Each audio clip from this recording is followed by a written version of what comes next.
Gaya na sinabi ni Kapitan, ang mababalik ni Diego!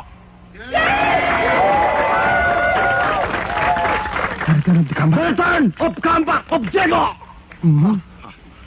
Mga kababayan, nung araw, may mga taong lumalait-lait sa akin. Pero ngayon, hindi na ako pwedeng matahin! You cannot touch me. Hindi ko na tayo, Smiere mo!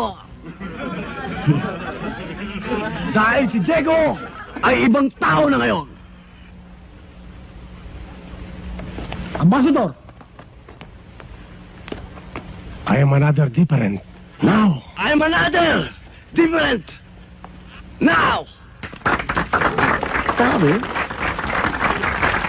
Lahat ng ipinangako ko sa inyo ay matutupad na kayo! I promise to you people, it will be. My promise to you people, it will be to you!